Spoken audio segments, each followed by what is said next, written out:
अगर हम उत्तर प्रदेश की राजनीति की बात करें तो यहाँ पर प्रमुख रूप से तीन पार्टियों का हमेशा से वर्चस्व रहा है। बहुजन समाज पार्टी, समाजवादी पार्टी और भारतीय जनता पार्टी। इन तीनों ही पार्टियों ने अलग अलग समय पर इस यहाँ की सत्ता पर राज किया है। और अगर हम आज के समय की बात करें तो प्रमुख रूप से दो पार्टियां हमेशा टक्कर में नजर आती हैं। उनमें से है भाजपा और सपा, यानी भारतीय जनता पार्टी और समाजवादी पार्टी। उसका कारण क्या रहा? उसका कारण ये रहा कि एक समय यहाँ की सत्ता पर काबिज बहुजन समाज पार्टी धीरे धीरे धरातल की ओर जाती हुई दिखाई पड़ने लगी। और उसका भी प्रमुख कारण ये था कि उनका सबसे बड़ा जो यूएसपी थी वो थी मायावती। मायावती यहाँ की चीफ मिनिस्टर भी रहीं और उसके बाद उनका जो शासन था वो काफ़ी कठोर था।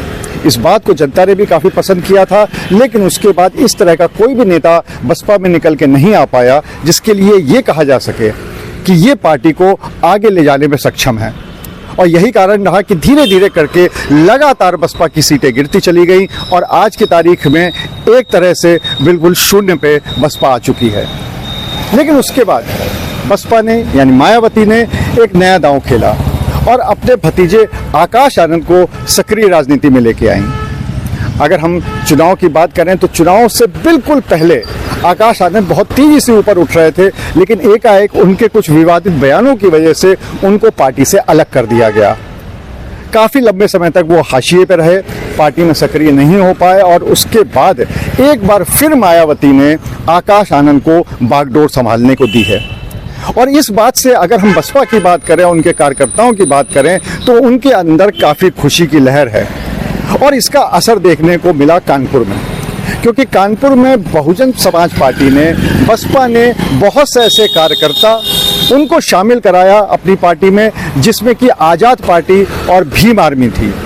अगर आपको याद हो तो आज़ाद पार्टी और भीम आर्मी चंद्रशेखर की पार्टी है और चंद्रशेखर वो ही हैं जिन्होंने एक तरह से दलित समाज को बसपा के बाद पूरी तरह से अपनी तरफ करने की मुहिम उठा रखी है।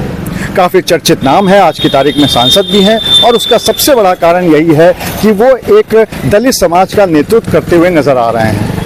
क्योंकि बसपा में अभी तक कोई इस तरह का नेता नहीं था मायावती के बाद, इसलिए ऐसा लग रहा था कि अब धीरे धीरे बसपा हाशिए पे जा रही है।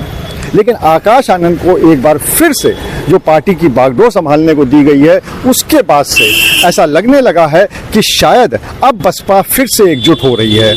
और यही कारण रहा कि यहाँ पर बड़ी संख्या में दर्जनों ऐसे कार्यकर्ता थे जिन्होंने आज़ाद पार्टी और भीम आर्मी दोनों को छोड़कर बसपा को ज्वाइन किया।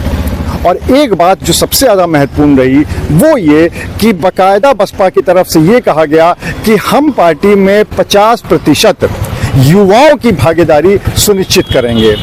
ये एक बहुत बड़ी बात है, वो इसलिए क्योंकि कहीं ना कहीं इस बात से बसपा युवाओं के लेकर चलती हुई दिखाई पड़ रही है। अगर हम शुरू से बात करें तो बसपा का हमेशा यूएसपी दलित समाज का वोट रहा था, जो उनका कोर वोट बैंक है, लेकिन धीरे धीरे छिटक कर वो अलग अलग पार्टियों में चला गया था।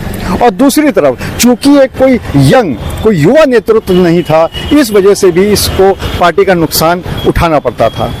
लेकिन अब जब से आकाश आनंद को एक बार फिर से बागडोर दी गई है, उसके बाद से ऐसा लगने लगा है कि लोग धीरे धीरे जो दूसरे कार्यकर्ता हैं, दूसरी पार्टियों के कार्यकर्ता हैं, वो धीरे धीरे बसपा में आने शुरू हो गए हैं बहुत लंबे समय के बाद।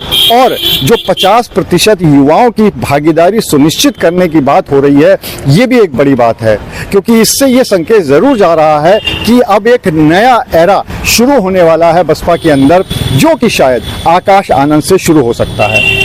अब देखने वाली बात ये होगी कि ये जो पूरी तस्वीर है ये आगे भी बढ़ती दिखाई पड़ रही है, या फिर एक बार फिर जिस तरह से आकाश आनंद को हाशिए पे ला दिया गया था, एक बार फिर से ला दिया जाएगा। यही बात बसपा के पूरे भविष्य को तय करेगी।